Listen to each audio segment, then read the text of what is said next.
Okay, so this is section 1.4,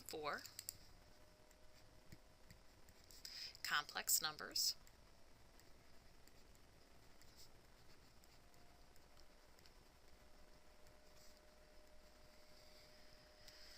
Alright, so far we have solved everything over the real number system. Well, now we're going to look at the complex number system. So we're going to take a look at what that is, and then we're going to solve quadratics over the complex numbers. So, up until now, we could not apply the square root or an even root of a negative number. Well, now we're going to define the square root of -1, and we're going to call that I. So I stands for this imaginary number, and again, it is defined by the square root of -1. Alright, so in this section, we're going to look at I to different powers and how to simplify that. We are going to look at operations on complex numbers, so that's adding, subtracting, multiplying, and dividing, and then simplifying some basic expressions, and then finally solving a quadratic equation over the complex numbers. Alright, so if you're following along on the study guide, you can see we're starting off with I squared.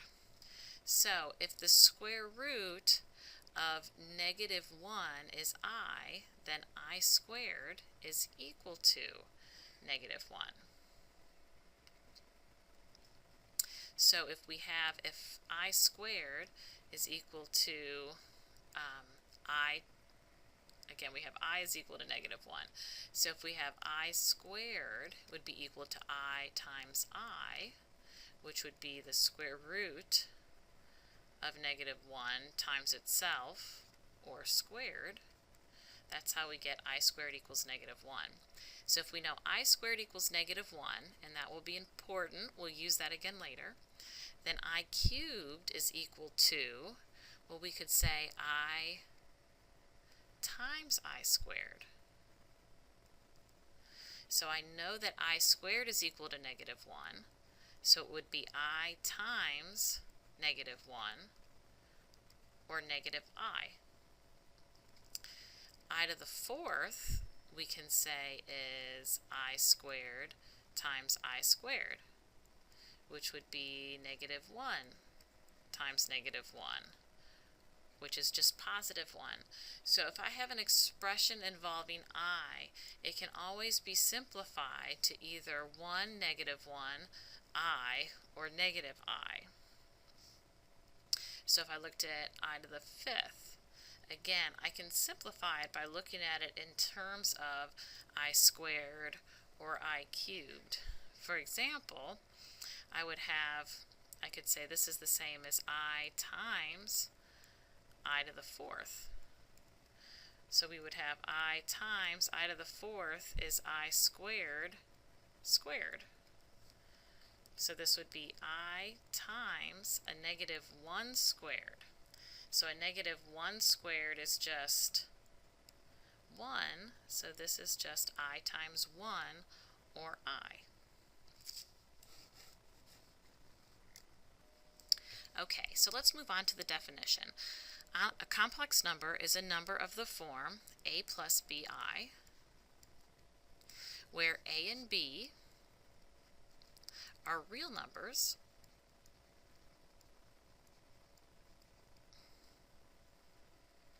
and a is called the real part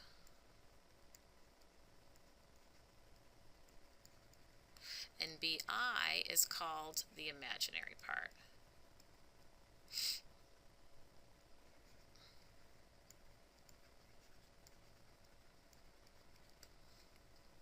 Alright, so given a complex number, a plus bi, the complex conjugate, and you should remember the word conjugate.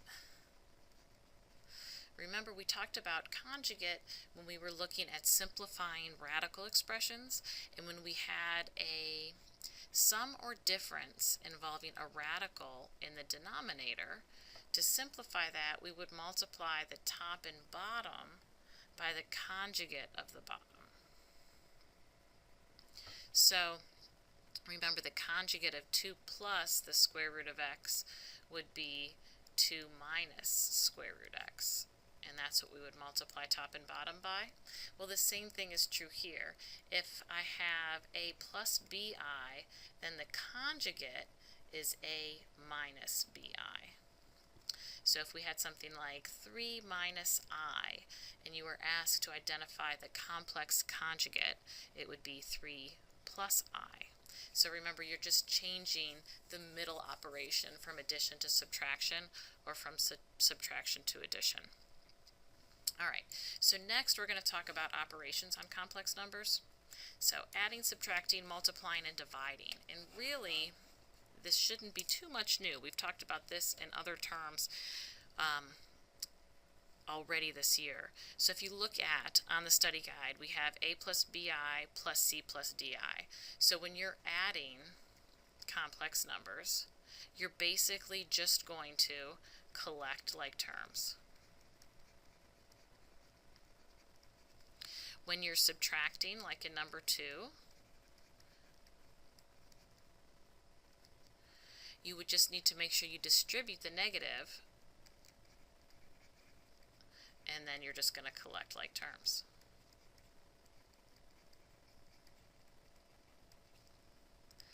And then, let's see, we have multiplication. I think you can probably guess what we need to do there. We need to FOIL.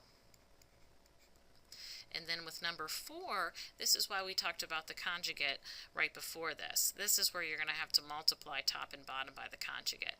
So when I'm dividing,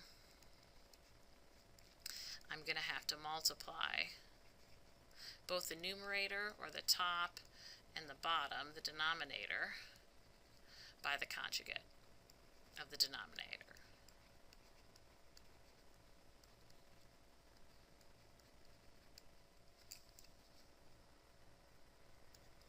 So let's take a look at the next page, and we'll do a couple examples.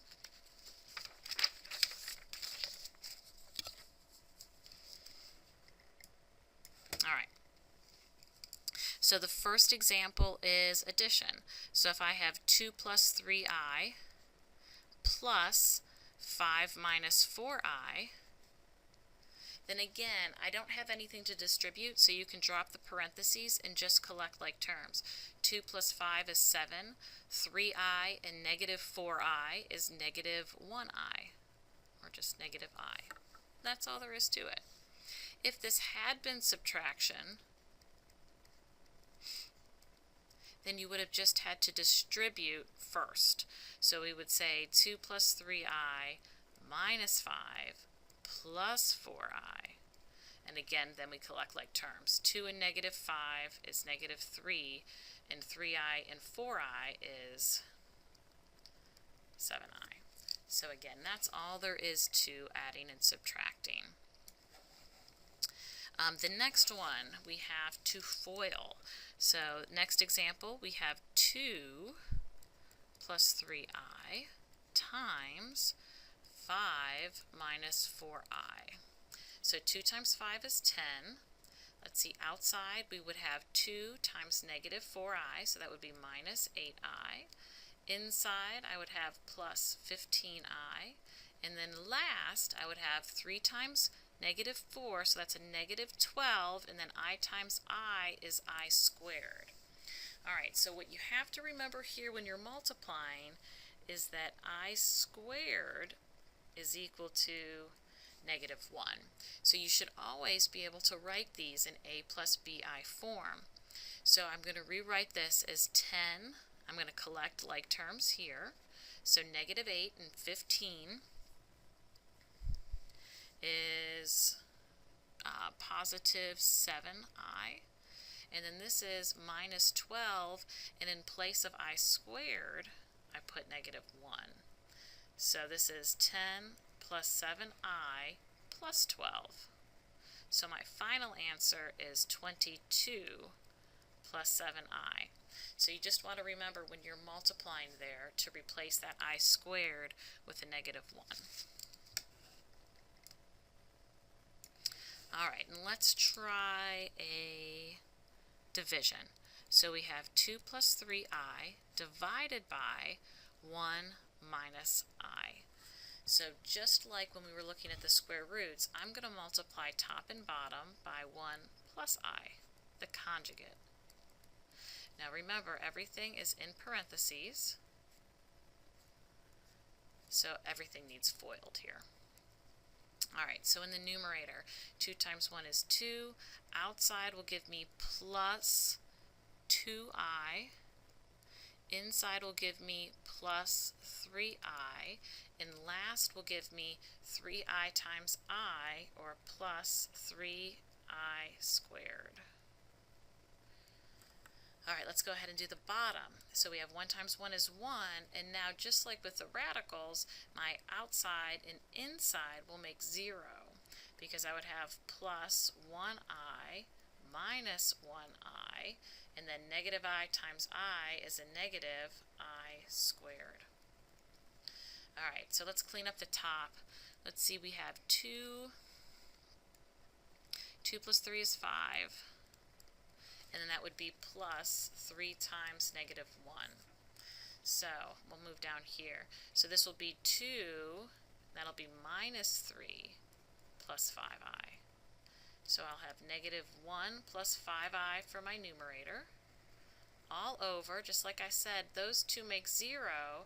And so this is 1 minus I squared is negative 1. So that's 1 plus 1, or 2. Okay, so now you know how to add, subtract, multiply, and divide complex numbers. You might be asked to just simplify an expression. So if we see something like, let's say, the square root of negative 18, that last one on your study guide. Alright, so now we can take the square root of a negative number. And like we said, this is the same as negative 1 times 18. I now know that the square root of negative 1 is I. So this is I times the square root of 18. And now I know how to simplify that. I can break 18 down to 9 and 2, and then 3 and 3. So this will, I can take out a 3, and a 2 will stay underneath. So I'll have 3i square root 2.